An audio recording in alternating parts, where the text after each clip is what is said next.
Good morning, Emerson. Today is Thursday, October 17th. It's the first day after the government shutdown. That's some good news. Brittany Gervais has the details for you. And later, you've seen us throw down with Kaylee Kroll before, but now she's here to show us some self-defense. I'm Maggie Morlath. And I'm Anthony Chase. Welcome to today's Good Morning, Emerson. And we hope everyone had a lovely long weekend. Columbus Day weekend, I know it was really resting, a nice time for me to just kick back and relax. I wasn't that relaxed. I was inside biting my nails over the Red Sox games. But we have Mike Cantalupo, who's going to give you a full baseball update later on in the show. That should be exciting. But while there is news here in Boston, there is some news out in LA.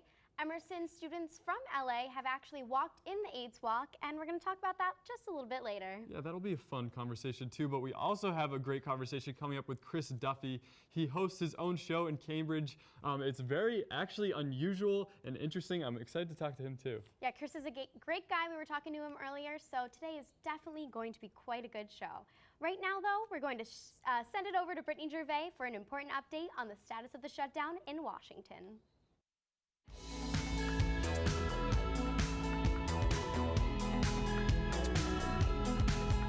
Good morning, everybody. I'm Brittany Gervais with this week's top headlines. Senate leaders announced last minute yesterday that they have reached a bipartisan agreement to avert a government default. Yes, that means the government has reopened after being shut down for 16 days. President Obama signed the bill into law ahead of today's deadline, raising the $16 trillion debt limit. Here's what the head leaders in the Senate had to say about this agreement. The relief we hope for is to reopen the government, avoid default, and protect the historic cuts we achieved under the Budget Control Act. This is far less than many of us had hoped for, frankly, but it's far better than what some had sought. It's never easy for two sides to reach consensus. It's really hard, sometimes harder than others. This time was really hard. But after weeks spent facing off across a partisan divide that often seemed too wide to cross, our country came to the brink of a disaster. President Obama promised the American people Obamacare would lower your health insurance premiums. I would venture to say virtually every person across this country has seen exactly the opposite happen, has seen premiums going up and up and up, and everyone who clicks on Obamacare and sees the premiums going up and up and up. I think it's obvious that we are now seeing the end of this agonizing odyssey that this body has been put through, but far more importantly, the American people have been put through. It's one of the more shameful chapters that I have seen. Democratic Majority Leader Harry Reid and Minority Leader Mitch McConnell announced the deal on the Senate floor. That was them talking over there. Passing the bill means that the shutdown is finally over. Furloughed workers can go back to work. Parks and other tourist attractions will reopen, and the U.S. Treasury can continue to borrow money to pay off our debt. 144 people are dead and 291 others are injured after a 7.2 magnitude earthquake in the Philippines. The earthquake happened Tuesday morning, causing many small buildings and centuries-old stone churches to collapse. Many roads and bridges were also reportedly damaged, making rescue efforts a little bit that much difficult. The entire area was dark after the quake shut off power supplies, preventing people from contacting their loved ones. A magnitude 7 earthquake has the energy equivalent of 32 Hiroshima atomic bombs. This one was 7.2. Now in local news, Democratic congressional nominee Katherine Clark has won the primary election in Melrose Tuesday. She will face her GOP opponent Frank Adavila, who claimed 49% of the vote for the Republican side. 6,500 votes separated her from the pack of 6 other Democratic nominees, giving her 31% of the vote. This victory sets Clark on a likely path toward taking Ed Markey's seat and becoming the newest member of Congress. Should she win the general election on December 10th, she'll be the 5th woman in Congress to represent Massachusetts in history. Now that's all the news I have for you guys today. Back to you on the couch. Thanks, Brittany. Now, we have solved the problem and the government is no longer shut down, but will the debt ceiling come up again soon? Well, we did manage to raise the debt limit, which is definitely a good sign, but this isn't a permanent solution. We keep spending more money, so eventually we're going to see this debt limit come up again.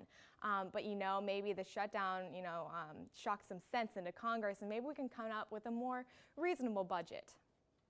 Thanks, Brittany. At least people are getting back to work now. That's the main thing. But no matter what happens with the government, The sun will come up the next day and we will have more beautiful weather, hopefully. Of course, and I'm definitely concerned with this weekend because I'm heading to the Cape and I'm trying to get some of that sunny weather in. Well, Mal, what do we have to look forward to?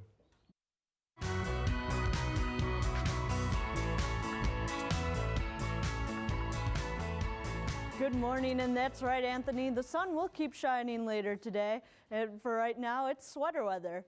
Slight chances of showers this morning and later tonight, but it'll be mostly sunny for the rest of today, high of 70 degrees.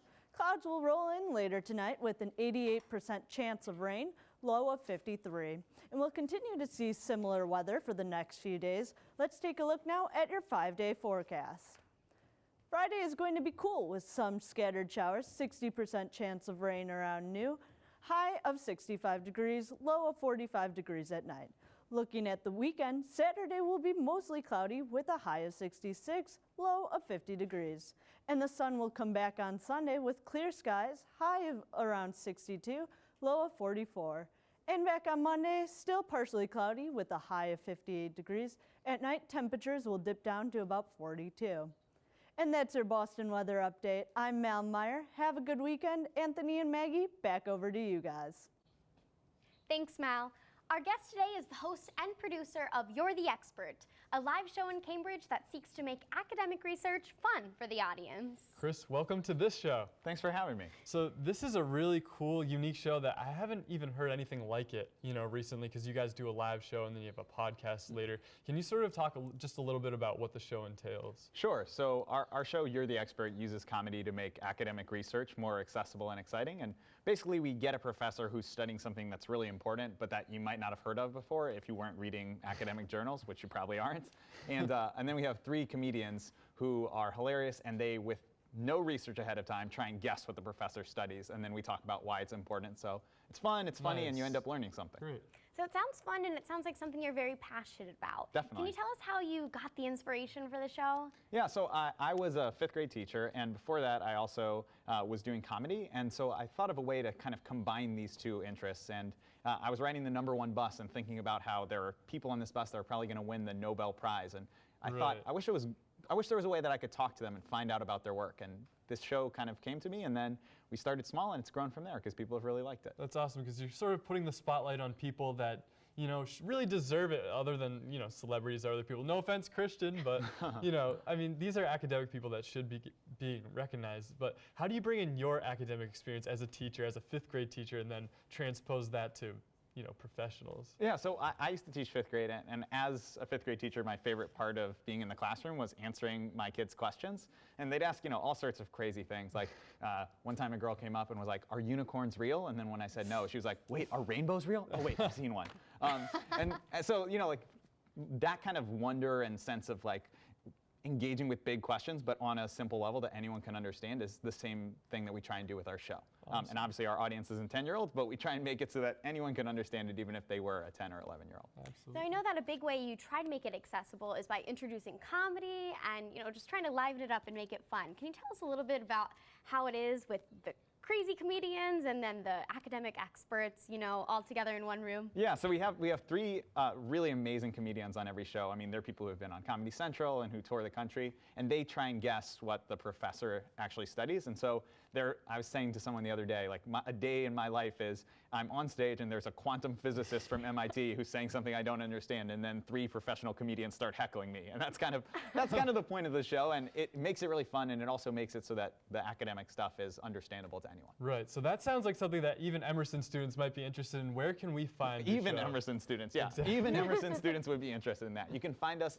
this Saturday. We have a show at the Boston Book Festival at 7 p.m. It's in Copley Square, and we're the first Tuesday of every month in Oberon. All right, thanks, Chris. We'll be definitely checking that out. It sounds like an awesome show, but that's all the time we have for right now. We're going to throw it over to a commercial break, but when we come back, Anthony and I will be chatting about some friends out in LA.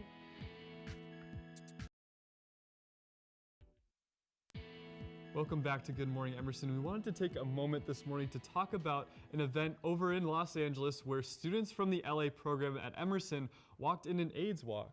You're right, there was a group of not only students who are currently studying, but also alumni who joined together and walked for an AIDS cure in LA. It's really awesome, too, to see that the Emerson College LA campus is now forming their own community, but the community out there is not too much different than the community here in Boston. Exactly. That's what we're starting to love about it because, you know, we sort of still felt like the new kids on the block. Even though we've been there since the 80s, President Pelton will tell you, you know, we've been well established there. Kids have had awesome opportunities to do internships. But it's that community aspect, the community advocacy that is so huge in Boston's Emerson campus.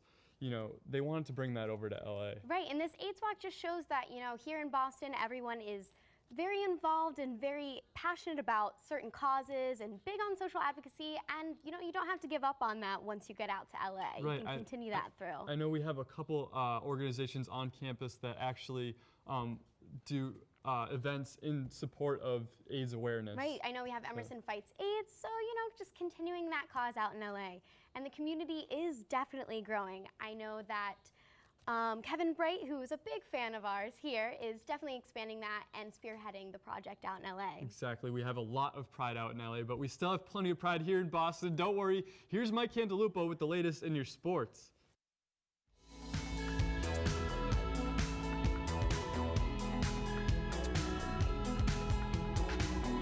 I have a lot of pride in the host of GME, and I am also officially proclaiming Boston as the city of the comeback. What a Sunday it was for Boston sports. First, the Patriots improved to 5-1 with a last-second win over the previously unbeaten Saints, and then later in the day, it was the grand salami heard round the world. Down 5-1, Big Papi lifted the Sox World Series hopes, tying the game with a grand slam in the 8th inning, and then Jared Saltalamacchia rubbed some salt in the Tigers' wound. His RBI single gave the Sox the win. Now, the Sox also won on Tuesday night, so they were up 2-1 headed into last night's game. And guys, Red Sox fans, please just cover your eyes. We take it to the bottom of the second. Bases loaded here. Oh, Dustin Pedroia with the easy double play ball, but he bobbles it and he knows it. They could have got out of that inning, but instead, here's what happens. Torrey Hunter with a 2-run double down the third base line. That one scores 2 and puts the Detroit Tigers up 4-0. And then it's not done there. The hitting champion of the AL, Miguel Cabrera, with another single. The Detroit Tigers win that one 7-3. Now, that wasn't the only postseason fun for, I guess, not for Red Sox fans, taking place last night. The Cardinals came into last night's NLCS Game 5 with a chance to clinch their berth in the World Series. And for the Dodgers, they were out there just trying to stay alive at home. We take it to the bottom of the third here, tied 2-2, and Adrian Gonzalez hits the first home run of the NLCS for the Dodgers.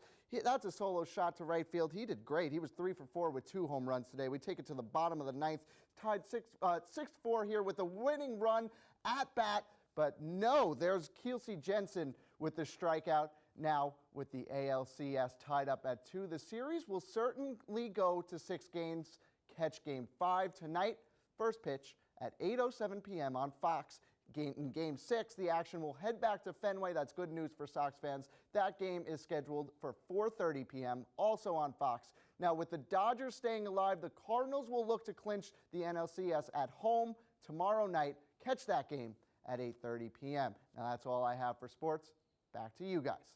All right, Mike. Well, I think it's safe to say the Red Sox wouldn't be where they are right now if it weren't for all the moves they made earlier this season and last season. But with PV performing so poorly last night, should the Sox make a change in the rotation if they make it to the World Series? Okay, here's the problem with PV. They spent so much money on him. They traded for him. It was, but here's the thing.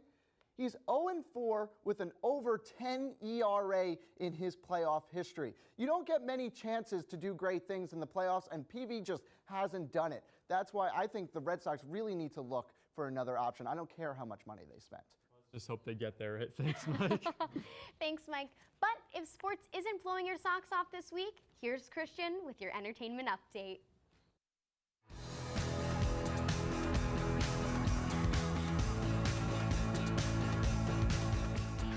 Thanks, guys. The Jonas Brothers are done burning up and have officially burnt out. The band, who formed in 2005, just released information that left their fans pretty disgruntled.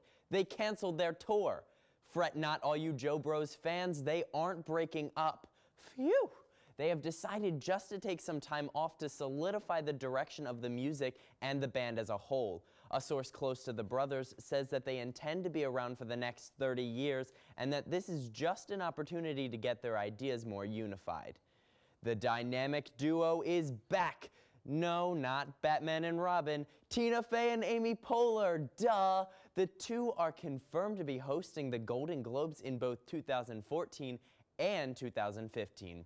The comedy queens debuted together as hosts this year and immediately generated a lot of positive buzz for the award show. In fact, they surpassed the last 6 editions of the Golden Globes by bringing in over 19 million viewers.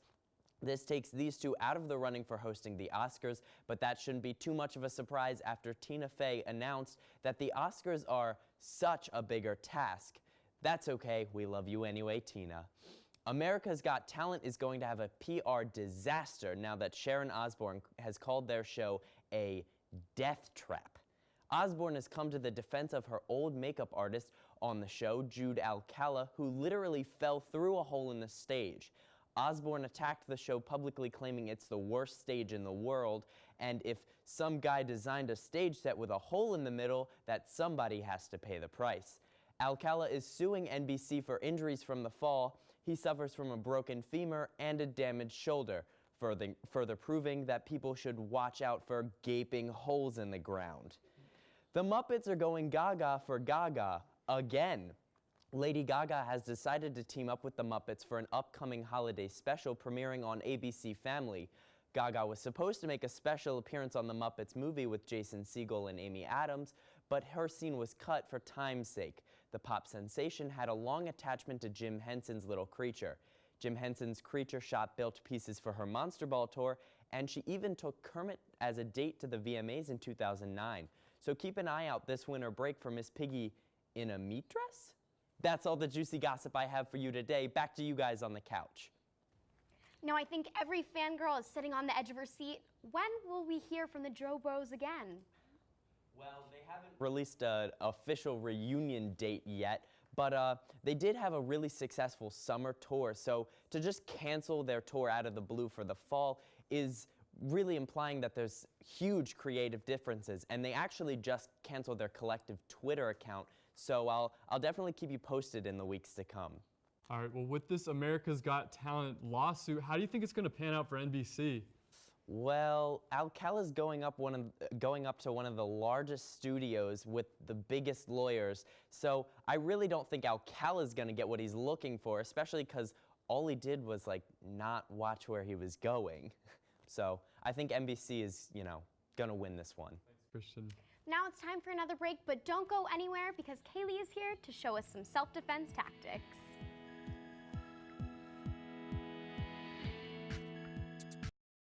Welcome back to GMA. In just a moment, I'll show our hosts some basic self-defense techniques. But first, take a look at how I learned to stay safe in Boston. Hey everyone, Kaylee here. Going to school in Boston is amazing. There's always something to do, places to see, people to meet, but it's also important to stay safe.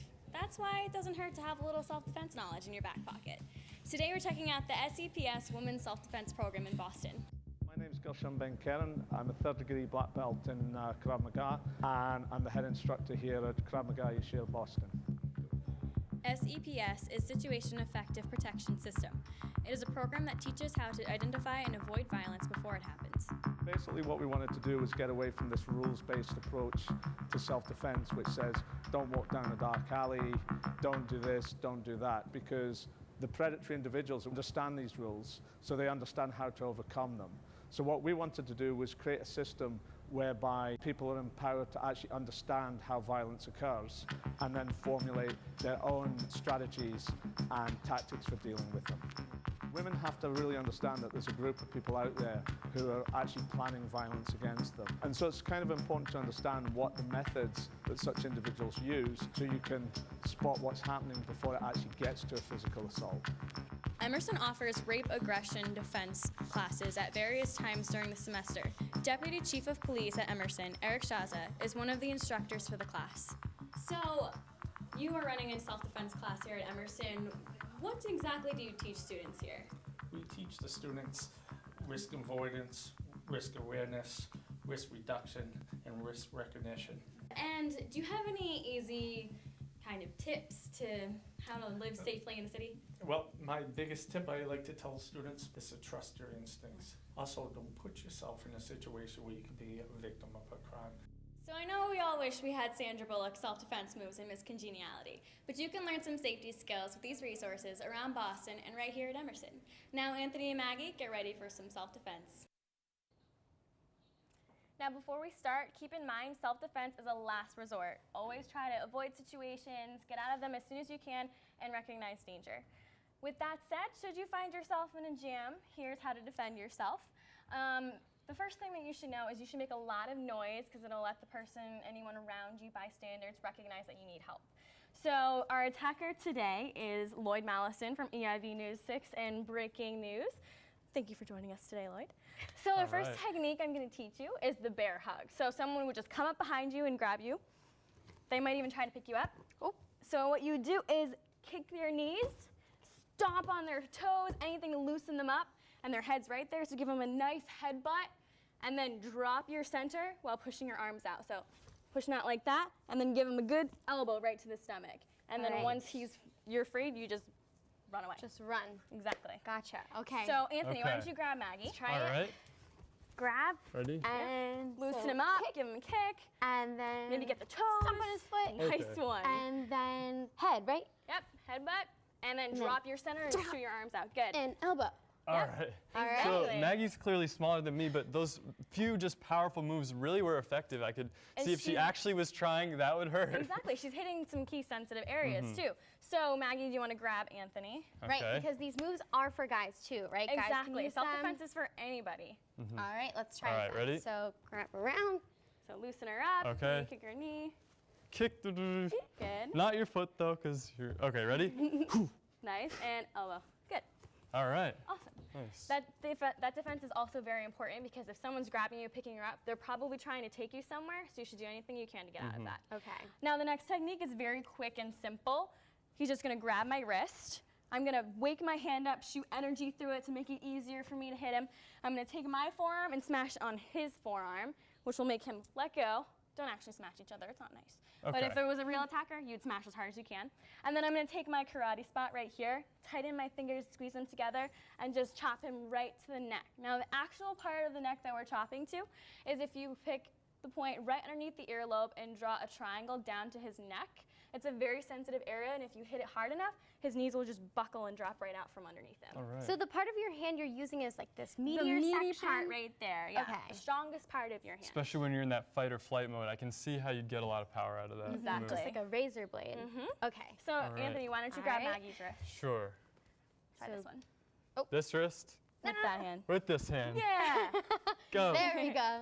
So hit. Hit. And then hit here. good. And then once okay. he's let you go, you just get away. Just hightail As it. soon as you can. Yep. All right. Ready? I'm gonna switch. So Try on me. grab here. Good. There and there. I hope I never have to do that to Maggie, but I could see we do how have that's a few very more effective. shows to do, so Yeah. we gotta play Exactly. nice. But Absolutely. Now the key with self-defense is you really hope that you never have to use it. So avoiding those situations, recognizing danger is the key here. So, and using that chop to the neck and using those kicks to the knees and the toes will get you out of those situations. All right, well, now I know there are some other moves that you are aware of. I don't think I could be pulling them off right now, but could you demonstrate what you're doing before the show on Lloyd, if you don't mind? Sure. All right. So this is if he grabs from under you, is that correct? Yep, it could be a full Nelson, it could be a grab. Okay. Hit, elbow. wow. And then you just put him down. Sorry, Lloyd, I had to. That was too good to pass up on. Thank you, Kaylee's Lloyd. a tiny girl, but she's got a lot of power in her. Exactly. That's for sure. That's what really makes these moves interesting, is that, you know, it doesn't matter what size or shape you are. You can get away from your attacker, you know, just by knowing some simple tricks to stay ahead of the game. Right. I definitely feel a lot safer because, you know, at night I'm walking to rehearsals a lot at Paramount, and even though that's not too far of a walk, it is, you know, not the nicest area sometimes. Exactly. So, you know, you feel a little creeped out It's sometimes. always nice to have that comfort that you could defend yourself if you need to. Right. So are these classes available for students Yes, also? the Emerson Police Department offers a class. It's called RAD. You can take classes there. We also visited the SCPS Women's Self-Defense Program. So there's all kinds of outlets in Boston that you guys can go to. you come to me, I'll teach you how to do that awesome flip on Anthony. Yeah, I don't know if we're gonna go that far, but it's good to know that, you know, there are techniques for both men and women, and you can use the same techniques no matter what your gender is, you know, because you're just trying to get away, and that's the basic And your point safety of is what's most important. Great. Thanks so much, Kaylee. And thank you all for watching. We'll be back next Tuesday, so be sure to join us then. But for now, take care. Let's try the thing. Maybe I'm gonna grab their arm. Here, grab this one.